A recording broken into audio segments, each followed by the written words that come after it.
from the right, your 2017 Blue Angels.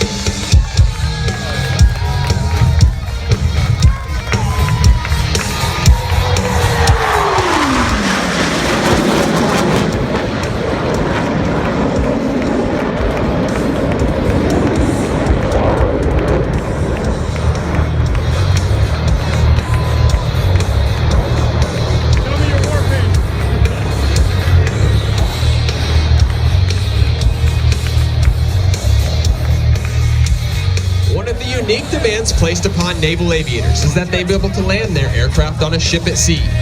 Whether it be a tactical jet, propeller-driven aircraft, or helicopter, each requires skill, which the naval aviator must master. In order to perfect this skill, Navy and Marine Corps pilots spend a great deal of time in the landing pattern practicing carrier approaches. In front of you now, Commander Bernacchi and his wingman will be demonstrating a simulated carrier pattern.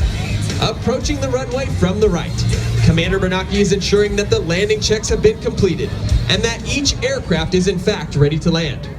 Rolling out on final, they make constant power and lineup corrections, maintaining the optimum rate of descent for the proper touchdown point.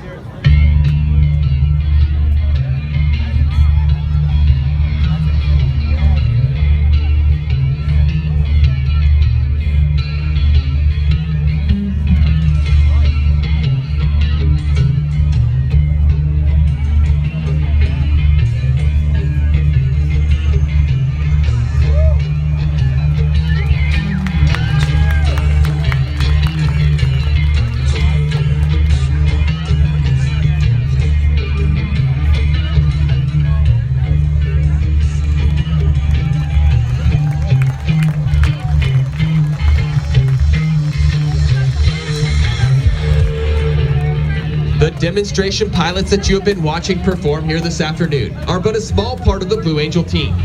The men and women in blue uniforms standing before you are members of the elite Blue Angel maintenance crew. Through hard work, many long hours, and unselfish dedication, they have each year for the past 71 years provided us with the aircraft availability necessary to perform these flight demonstrations. As the aircraft taxi back, I would like to take this opportunity to introduce the Blue Angel maintenance crew. Command Master Chief Blake Schimmel from Wheaton, Illinois. Maintenance Master Chief Matthew Heathcote from Bradford, Illinois. Maintenance Chief Sean Bell from Orlando, Florida. Chris Massica from Fort Walton Beach, Florida. Crew Coordinator Jay Simeon from Cheek, Texas. Crew Chief Number 1 Robert Whiterhouse from Sterling, Virginia.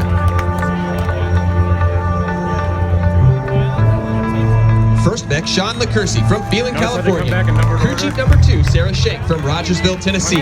First Mech Zachary Goodnight from Lewiston, Idaho. Crew Chief Number 3 Justin Mowry from Commercial Point, Ohio.